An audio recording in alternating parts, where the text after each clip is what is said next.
নমস্কার। আজকে আমরা ব্রিদিং ফোকাস টেকনিক শিখব। নাক থেকেই ইনহেল করব, নাক থেকেই এক্সহেল করব। যতটা সম্ভব ইনহেল করা যায় চেষ্টা করব, ঠিক ততটাই যেন এক্সহেল করতে পারি বা তার থেকে একটু বেশি এক্সহেল করতে পারি সেটা চেষ্টা করব। এইভাবে আমরা 10 থেকে 20 মিনিট ব্রিদিংয়ের উপর ফোকাস রেখে ইনহেল এক্সহেল অভ্যাস করতে পারি। প্রথমেই চোখটা বন্ধ করে সোজা হয়ে বসুন।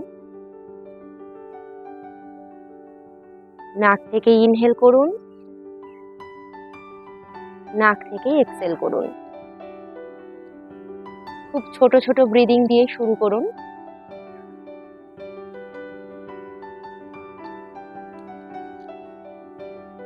যখন অভ্যাসের সময় আস্তে আস্তে এগোতে থাকবে তখন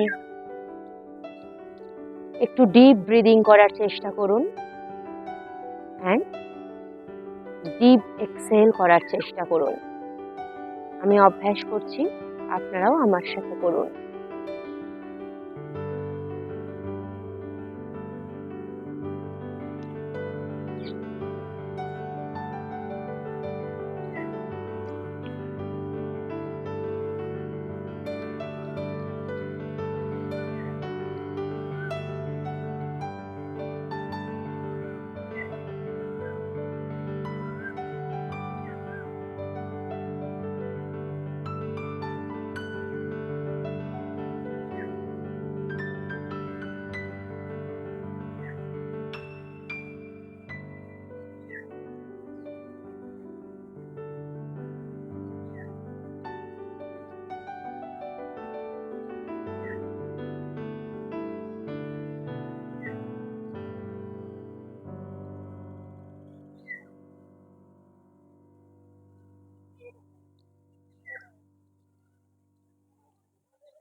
এইভাবে আমরা ব্রিদিং এর উপর ফোকাস রেখে 10 থেকে 20 মিনিট ব্রিদিং ফোকাস টেকনিক অভ্যাস করতে পারি।